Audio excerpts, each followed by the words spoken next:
প্রিয় দর্শক, আসসালামু আলাইকুম। দর্শক, আপনাদের প্রীতি ও শুভেচ্ছা জানিয়ে শুরু করছি আমাদের আজকের প্রতিবেদন। তো দর্শক, দেখতেই পাচ্ছেন আমাদের সামনে এক আপু বসে আছে। আমরা তার জীবনের গল্পটা শুনবো, জানবো আপু কেন আমাদের ইউটিউবের মাঝে আসলেন, তিনি কি বলতে চান। আপু আসসালামু আলাইকুম। ওয়ালাইকুম আসসালাম ভাই। কেমন আছেন? ভালো নাই ভাই। ভালো নাই? এত বড় একটা ইয়াং মেয়ে ভালো নাই, কারণটা কি? শরীর খারাপ না মন খারাপ? শরীর খারাপ না ভাই, মন খারাপ। মন খারাপ। আচ্ছা, নামটাকে বলেন। খাদিজা। খাদিজা, মাশাল্লাহ। বয়স কত? বয়স হয়েছে 20 বছর। 20 বছর। তো এই বয়স আবার কেন মন খারাপ? কি শেখা দিল নাকি চলে গেল? দেয় নেই ভাই, সৎ মায়ের কারণে, মানে কি বলবো আর, সৎ মা আছে তো বাড়িতে, সৎ মায়ে জোর করে বিয়া শাদী দিছিল, এই কারণে মনটা খারাপ ভাই।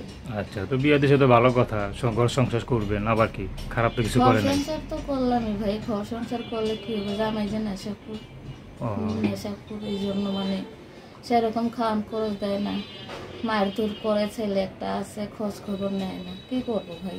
একটা বাচ্চা আছে। আচ্ছা, তো সংসার করছিলেন কতদিন? সংসার বেশি দিন করিনি ভাই, 3 বছর না 4-5 বছর সংসার করছি। আচ্ছা, তো নিজেকে মানায় না, এটা চলতে পারলেন না যে স্বামী যেহেতু খারাপ, আপনার তো যাওয়ার কেউ কোথাও নাই, জায়গা নাই, কারণ দেখলেন যে সৎমা তো ইচ্ছা করে হয়তো বিয়ে যেটা দিতে পারে যাতে করে আপনি সুখে না থাকেন, ঠিক না? তো আপনার মায়ের দোর খায়াও যদি স্বামী একটু টিকে থাকতে পারতেন বা একটু বুঝা যদি ভালো পথে আনার চেষ্টা করছিলেন। তাইলে অনেক চেষ্টা করছি ভাই, অনেক চেষ্টা করছি, কিন্তু শুনে নাই। অন্য মেয়ের প্রতি আসক্ত, অন্য মেয়ের সঙ্গে প্রেম করে, ভালোবাসা করে। আচ্ছা, আমি বললে আমারে মারতো, বুঝাইলে আমারে মারতো।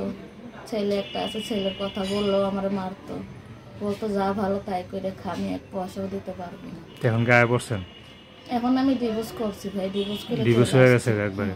আচ্ছা, দেন থাকেন কার কাছে? এখন একাই থাকি ভাই, সৎ মায়ের কাছেও থাকি না। সৎ মায়ের কাছে থাকলে সৎ মাও ধরে একই জ্বালা যন্ত্রণা করে, তা তো অবশ্যই। এই কারণে একাই বাসা ভাড়া থাকি ছেলেটারে নিয়ে। তেনকার বিয়ে শাদী করবেন? হ্যাঁ ইনশাল্লাহ, ভালো মন মতো মানুষ পাইলে, আমার ছেলের দায়িত্ব নিলে আমি অবশ্যই ইনশাল্লাহ বিয়ে করবো ভাইয়া। কেমন পুরুষ পেলে করবেন? মানুষ যেরকমই হোক না কেন, মানুষের মন ঠিক তো সব ঠিক। তা তো অবশ্যই, মন ঠিক হলে সবই ঠিক থাকে।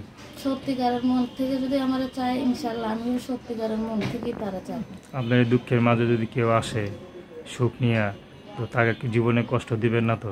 না ভাই, আমি কখনো কষ্ট দেব না, কেননা আমি একটা কষ্টের মানুষ। আমি চাবো তারা ভালো রাখতে, ভালো রাখার চেষ্টা করবো আচ্ছা, ইনশাল্লাহ। তো দর্শক, আপনারা খাদিজা আব্বুর কথা শুনলেন। তার নাম্বারটা 01762384491। আমি নাম্বারটা আবার বলছি, 01762384491।